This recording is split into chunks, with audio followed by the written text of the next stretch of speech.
quiero, una vez más, recordar a todos los hermanos lo que venimos hablando estos días. Una de las primeras cosas que hemos hablado es que necesitamos quitarnos el velo, aquel velo que nos impide ver plenamente la gracia de Dios. ¿Qué es ese velo? La ley, la tendencia siempre a la ley, el vivir bajo el merecimiento, el saber que el que hacemos algo nos da seguridad de que vamos a recibir una bendición.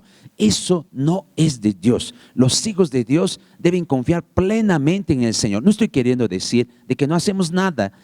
Algunas personas siempre quieren interpretar mal o irse contra lo que predicamos al respecto. O sea, cuando digo que no confiamos en lo que hacemos, significa que hacemos nuestra vida cotidiana, hacemos incluso la labor de la iglesia, oramos también, ayunamos también, pero ninguna de las cosas que hacemos nos da una sensación de merecimiento. No es por eso que seremos bendecidos. Nosotros ya fuimos bendecidos por el Señor. ¿Cuándo me están entendiendo eso? Somos hijos amados. Él determinó eso para nosotros. Es lo que debemos comprender y debemos expresar cada día. Todavía hemos podido hablar a través de la palabra que necesitamos comprender que la esencia del cristianismo no es lo que la religión enseña a este tiempo. La religión enseña que la esencia de la vida de fe en la religión está basada en algunas prácticas que se tenían en el judaísmo. Una de las cosas fundamentales en el judaísmo vimos que era el templo. El templo era importante en el judaísmo. Para toda religión el templo es importante. Para nosotros lo es siempre y cuando nos cubre de la lluvia y del frío. ¿Cuándo está entendiendo eso? ¿Por qué? Porque nosotros no tenemos templos. Nosotros no tenemos templo. Tenemos un lugar de reunión, es diferente. Entonces, pastor, ¿en el cristianismo no hay templos? Sí, hay hartos templos. ¿Quiénes son? Cada hijo de Dios es un templo. Templo del Espíritu Santo. El Señor habita en nosotros. ¿Cuánto dice amén a eso? Somos templos de Dios, vive en nosotros, Cristo vive en nosotros. Todavía hemos visto de que otro de los factores en la religión es el sacerdocio. Toda religión tiene una casta sacerdotal. En el cristianismo no hay casta sacerdotal, no hay élite sacerdotal. En el cristianismo todos somos sacerdotes. Eso dice la palabra, reyes y sacerdotes. Los pastores, los profetas, los evangelistas que se levantan en ministerios, son ministerios que el Señor levanta para capacitar a los siervos para la edificación de la iglesia. ¿Cuántos me están entendiendo eso? Eso no nos hace más que otros. Simplemente el Señor, a través de la necesidad de la dirección de la iglesia, coloca responsabilidades. Pero en la iglesia no hay casta sacerdotal. La religión sí tiene casta sacerdotal. Son solo unos cuantos que están más cerca de Dios, solo unos cuantos que tienen más unción. ¿Está bien? Por alguna cosa que hacen. En el cristianismo nadie puede decir que tiene más unción por algo que hace. En realidad todos estamos llamados a creer. ¿Qué dice la palabra? Estas señales seguirán a los que creen. ¿Está bien o no? ¿Sí? ¿Qué cosa? En mi nombre echarán fuera demonios, sanarán enfermos. ¿Cuánto dice amén a eso? Esa es nuestra posición, creer. No es unos cuantos, por algo que hacen. Usted se imaginaría que yo comenzara a decirles a ustedes que yo tengo más unción porque ayuno más que ustedes. Qué terrible sería. Sin embargo, esa es la vida cotidiana de la religión. Eso es triste. Eso también hemos dicho que provoca iglesias llenas de orgullo. Porque hay iglesias que creen que son mejores que las otras.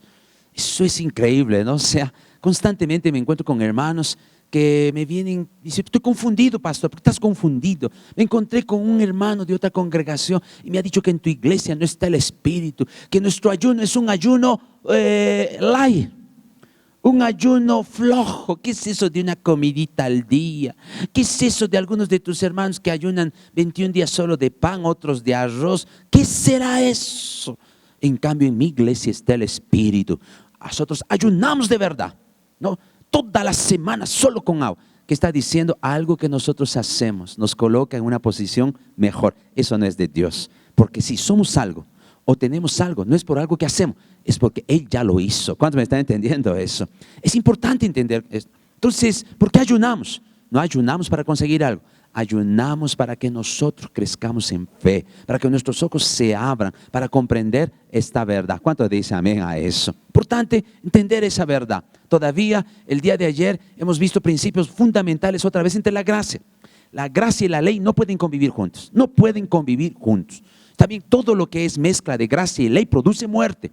Por eso hemos visto que Sara echó a Agar. Usted sabe que esa historia que a veces nos produce esta indignación de manera natural, porque decimos, ¿cómo la ha podido votar a Agar con el Ismael? Pero luego la palabra nos muestra de que esa era una revelación de ¿qué? De que la ley no puede convivir con la promesa, con la gracia. Entonces Ismael no era el hijo de la promesa, Ismael fue el hijo del esfuerzo propio. ¿Cuántos me están entendiendo eso? Por lo tanto, la palabra nos mostró eso ayer, de que no puede estar la ley con la gracia. La ley tiene que ser echada, es el hijo de la esclava. Y el hijo de la esclava no queda, pero los hijos sí quedan para siempre en casa. ¿Cuántos están entendiendo eso? Amén. ¿Quiénes son hijos? Aquellos que tienen revelación de la gracia y el favor de Dios. Yo quiero continuar hablando hoy acerca de la victoria perfecta que Dios nos quiere dar. Pero para que podamos entender claramente esto, siempre es bueno comprender que cuando leas la Biblia, tú tienes que leer con la mente de Cristo. Toda la Biblia habla de Cristo. Desde el Génesis hasta el Apocalipsis nos revela a Cristo. Todo es una revelación de Cristo. Cuando tú lees la palabra con la revelación de Cristo, entonces entiendes el mensaje de Dios. Por eso vengo aclarándoles constantemente que la propia palabra de Dios dice que el Antiguo Testamento solo era figura y sombra de lo que había de venir. ¿Qué es lo que había de venir? La manifestación de Cristo. Entonces, para entender el Antiguo Testamento, lo tienes que leer con la visión de Cristo. Si no lo ves entendiendo que habla de Cristo, vas a tener ciertas confusiones. Hoy yo quiero tocar un poco el punto acerca de la victoria que el Señor le dio a su pueblo con Jericó, antes de que entraran a la tierra prometida. Eso es maravilloso. Ustedes saben que para que el pueblo de Israel, que salió de Egipto y ahora entraría a la tierra prometida, una de las ciudades que impedía, o la ciudad que impedía que el pueblo de Dios tomase la tierra prometida, era Jericó. Jericó era una ciudad amurallada, una ciudad impenetrable naturalmente hablando. Era una ciudad fortificada que a cualquier persona del pueblo de Dios de manera natural lo iría a desanimar. O sea, estaban felices, iban a tomar la tierra de la promesa, pero lo primero que se les presentaba era Jericó, una ciudad fortificada, amurallada, y según incluso los espías, habían gigantes. Entonces, eso podría ser de manera natural desánimo, de manera natural desaliento. Yo quiero comenzar diciéndote por qué el Señor colocó esa historia allí. Que antes de tomar la tierra de la promesa había un Jericó, porque así es constantemente en nuestras vidas. Hoy tenemos que tomar lo que ya se nos dio. ¿Cuántos dicen amén a eso?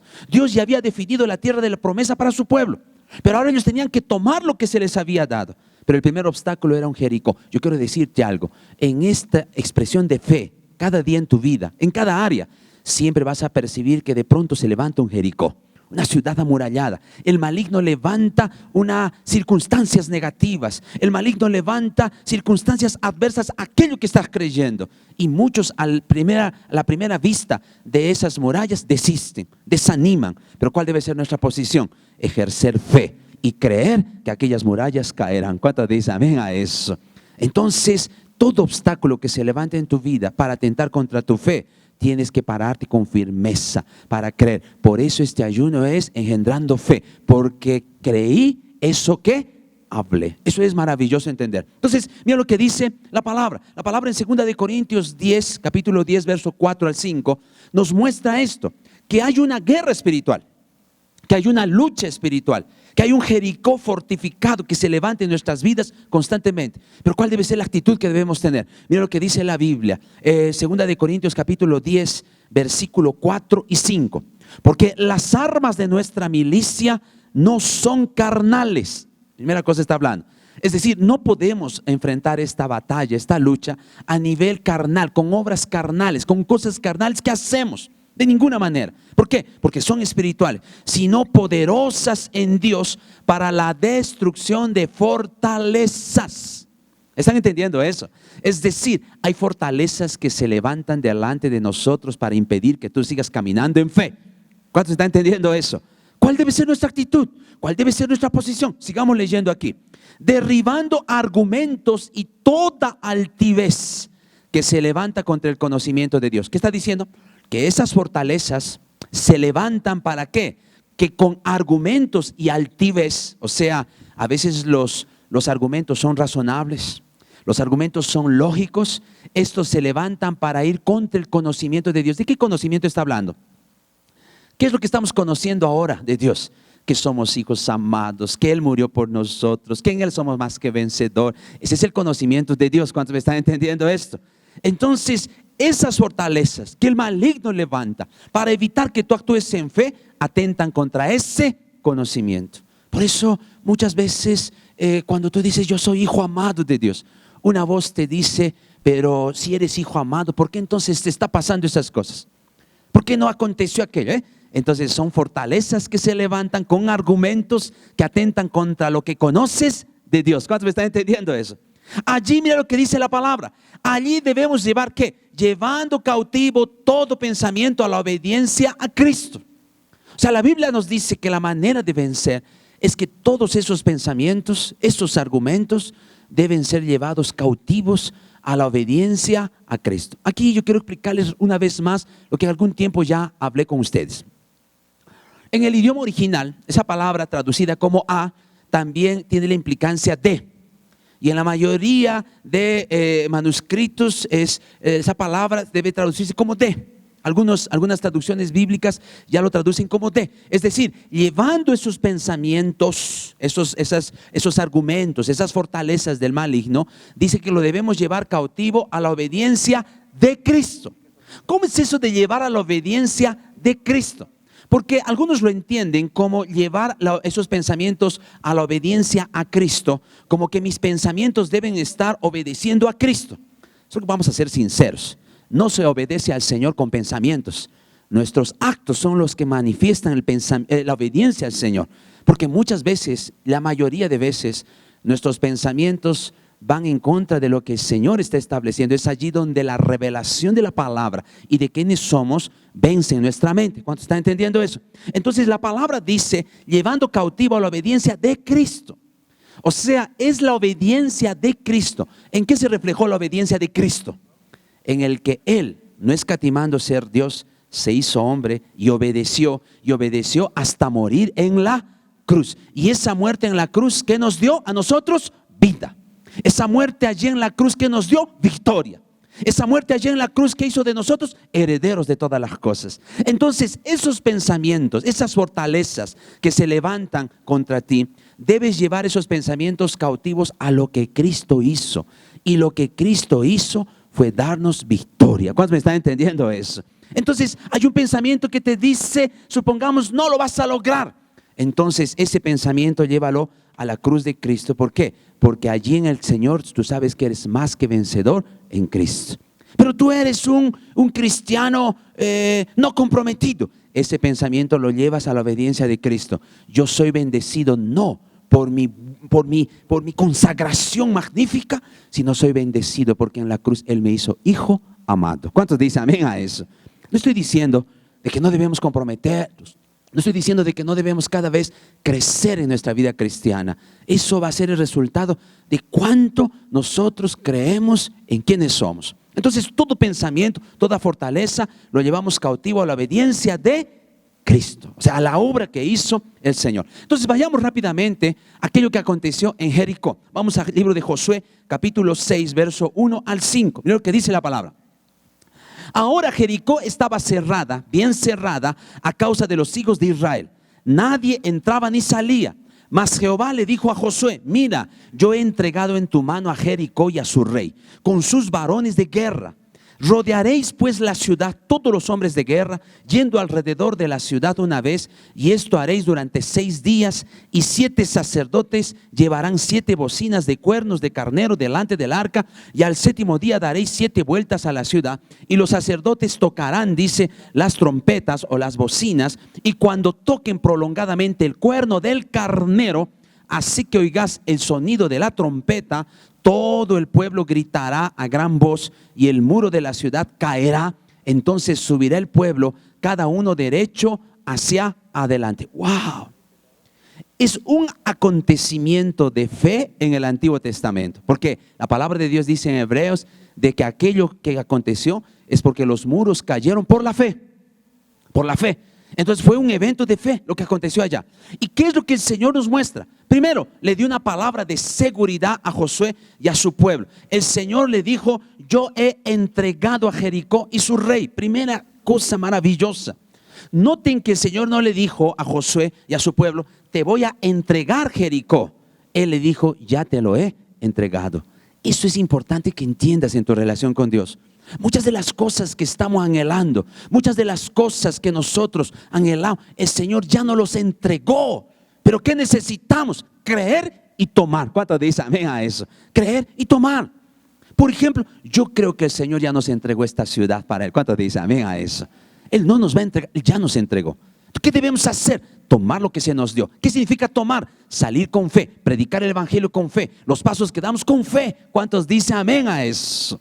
Aleluya. Necesitamos comprender que Él ya nos entregó. El Señor le dijo eso a José, ya te he entregado. Ya te he entregado. Es maravilloso. Entonces, ¿qué es lo que tiene que hacer? Tomar. Pero hay que luchar. Sí, pero cuando una cosa es luchar sabiendo que tal vez lo conseguirás, o una cosa es luchar sabiendo que ya es tuyo. ¿Cuántos me están entendiendo eso? Eso es maravilloso. Por eso mi corazón se llena de fe en cada proyecto que tenemos como iglesia, para predicar el evangelio, para hacer los encuentros, para cada cosa, aún hasta para pagar la deuda de este local. ¿Por qué? Porque yo sé que el Señor ya nos entregó esta generación. Entonces vamos a luchar, vamos a caminar en la gracia, sí, pero creyendo que eso ya es nuestro. ¿Cuántos dicen amén? Cree así también en la salvación de tu familia. La salvación de tu familia. Dios ya te entregó tu familia. El problema es que muchos estamos pensando, ¿será? ¿No será? Y cada vez que el papá o la mamá te responde enojado, nunca más voy a ir a tu iglesia. Ay, ya no voy a orar. No, cada día mientras ellos vivan, yo voy a decir, Señor, tú ya me entregaste a mi familia. Tu palabra dice que si yo creía en ti, mis padres y mi casa serían salvos. Ya me lo entregaste. Voy a seguir orando, voy a seguir clamando, voy a seguir predicando. ¿Cuántos dicen amén a esto? Así es, con cada fortaleza que se levanta delante de ti, con tu salud, con la prosperidad, con el área laboral. No vayas como quien Dios recién se va a acordar de ti y te va a dar. Ve como quien Dios ya te lo dio y comienza a orar, proclamar y tomar aquello que es tuyo. ¿Cuántos dicen amén a eso? La restauración de la familia, tantas cosas, aleluya. Entonces necesitamos comprender que el Señor ya nos dio, aunque nuestros ojos vean circunstancias desalentadoras, nos vamos a levantar para creer en fe, aleluya. Todavía noten algo interesante, que el Señor le dijo que de pronto le dio unas estrategias, y entre ellas le dijo que después de que tocaran las trompetas, tocarían el cuerno del carnero, ¿no es verdad? Y allí entonces ellos gritarían y las murallas caerían. ¿Por qué es que el Señor manifestó así? Ese cuerno del carnero es lo que nosotros llamamos como el shofar. Como el shofar. Ahora, ¿qué es el shofar? Era justamente el cuerno del carnero que se usaba como una bocina. Y cuando el Señor dice que cuando se tocara el cuerno del carnero, entonces el Señor les daría esa victoria, quiero que entiendas una cosa. Para usar el cuerno del carnero, el carnero tenía que ser primero sacrificado. Es decir, el shofar siempre anunciaba que el cordero había sido muerto. Entonces es la muerte del cordero que traería la victoria sobre todas esas fortalezas. Yo quiero decirte ahora lo mismo. Nuestra victoria, lo que tenemos como victoria en nuestra vida, es cuando anunciamos la muerte de Cristo en cada circunstancia. Somos lo que somos por causa de Cristo, de lo que Él hizo. No es por causa de alguna cosa. Estamos viviendo tiempos complicados donde el mundo está influenciando a la iglesia de manera sutil. Una de ellas es con la admiración de personajes. Los hijos de Dios deben ser respetados. Todos debemos respetarnos unos a otros. ¿Cuántos dicen amén a eso? ¿Eso qué significa? Que hay personas que son levantadas con dones especiales, talentos especiales. Entonces tenemos en el mundo cristiano cantantes maravillosos, fabulosos, pastores con una unción maravillosa en alguna área, que oran, gente sanada. Pero ¿sabes cuál es nuestro problema? Cuando creemos que esos ministerios o esas personas son las que van a lograr hacer algo en medio de nosotros. Es allí donde constantemente encuentro hermanos que me dicen, pastor, ¿por qué no trabajamos haciendo actividades para traer a fulano? Porque si viene fulano, entonces va a haber sanidad. Momento, no es porque hay fulano que va a haber sanidad, es porque nosotros necesitamos creer en que Dios va a liberar sanidad. ¿Cuántos dicen amén a eso? Ahora, si Dios abre las puertas, muchas personas van a estar. Una de las cosas que a mí me goza, siempre hablo con los pastores, es que muchos personajes cuyas otras iglesias trabajan para traerlos, nosotros nunca hemos trabajado. Ellos nos han pedido estar aquí. significa que es el tiempo de Dios. ¿Cuánto dice amén a eso? Y no es porque ellos van a traer algo especial, porque son tiempos maravillosos en el obrar de Dios, sí, pero no podemos fijarnos en cosas. Entonces entiende, nuestra vida tiene que ser una vida victoriosa por causa de la muerte del Cordero, donde vamos, anunciamos lo que somos en Cristo, tenemos en Cristo y la victoria que tenemos en Él. ¿Cuántos me están entendiendo? Digan amén a eso. Entonces, si tu vida va adelante con ese anuncio, cada vez que vas a hacer alguna cosa en tu vida, cada vez que vas a tener algún proyecto en tu vida, tocas el shofar. ¿Qué significa tocar el shofar? Anunciar: en Cristo está mi victoria. Yo soy lo que soy en Cristo Jesús. ¿Cuándo me están entendiendo eso? Toda nuestra victoria radica en Cristo. Eso es maravilloso. Por eso la palabra de Dios dice, ya hemos leído esto, un versículo en Colosenses 2:15, despojando a los principados y a las potestades, los exhibió públicamente, triunfando sobre ellos en la cruz. La muerte de Cristo es nuestra victoria. Aleluya. ¿Puedes repetir eso donde estás? La muerte de Cristo es nuestra victoria. Yo quiero escuchar a los hermanos repitiendo eso con fuerza. La muerte de Cristo es nuestra victoria. Aleluya, gloria a Dios. Todavía es algo interesante. Cuando tú lees la historia, vas a darte cuenta que en la distribución que el Señor le dice a Josué, van a ir delante los sacerdotes, el ejército atrás, toda una cosa así. Descubrimos que el arca quedaba en el centro. El arca quedaba en el centro. ¿Por qué es que el Señor dispuso así? Porque el Señor nos estaba diciendo es que todo lo que acontece en nuestra vida debe tener una centralidad. Dios es el centro y Dios en Cristo es el centro de todo lo que hacemos. Yo quiero una vez más decirles a todos ustedes, no te dejes engañar con argumentos de personas que te dicen: en tu iglesia, tu pastor solo es Cristo, Cristo, Cristo, Cristo. Oye, un momento, pero es que Cristo es todo para nosotros. En Cristo es nuestra salvación, en Cristo es nuestra victoria. Dios diseñó todo el Antiguo Testamento para hablarnos ¿de quién? De Cristo. Toda la palabra habla de Cristo. Todas las cosas en el tabernáculo hablan de Cristo. Desde el inicio de la Biblia dice en el Apocalipsis que el Cordero fue inmolado desde el inicio del mundo. Todo es Cristo. ¿Cuándo me está entendiendo eso? Entonces, si Dios quiere que su palabra nos hable todo de Cristo, entonces nosotros vamos a hablar cada día de Cristo. Cristo es nuestra victoria. ¿Cuándo está entendiendo eso? Es el arca, el centro de nuestra vida. Todo lo que hacemos tiene esa centralidad. Todo lo que vivimos tiene esa centralidad. Cristo es nuestra victoria, hermanos. Es la razón de este ayuno, para que podamos abrir nuestros ojos y creer en aquello que es la fuente de nuestra vida. El Zoe de Dios es Cristo en nosotros, y por causa de ello hablamos. ¿Cuántos están entendiendo eso? Las murallas van a caer delante de nosotros, porque Cristo es el centro de nuestra vida. ¿Cuántos dicen amén a eso? Aleluya. Todavía la palabra nos muestra que el encargo fue de que no gritasen, sino primero escuchasen el sonido de la trompeta. Mira lo que dice Josué capítulo 6 verso 10. Y Josué mandó al pueblo diciendo: vosotros no gritaréis, ni se oirá vuestra voz, ni saldrá palabra de vuestra boca, hasta el día que yo les diga: gritad, entonces gritaréis. Si tú lees toda la historia, primero, la primera vuelta, ahí daba y sonaba la trompeta. Después que sonaría la trompeta, recién ellos gritarían. ¿Por qué es que esas instrucciones se vienen? ¿Qué es lo que el Señor quería decir? La trompeta sí fue considerada como la voz profética y la predicación de la palabra. O sea, el grito fue el ejercicio de fe. Ellos gritaron y las murallas cayeron. Pero para que ellos gritasen, primero tenía que sonar la trompeta. Y ellos no podían gritar sino después de escuchar la trompeta. ¿Por qué? Porque el Señor quería decirles que no podemos ejercer fe si primero no oímos la palabra. La Biblia dice que la fe viene por el oír. ¿Y el oír por qué? Por la palabra de Dios.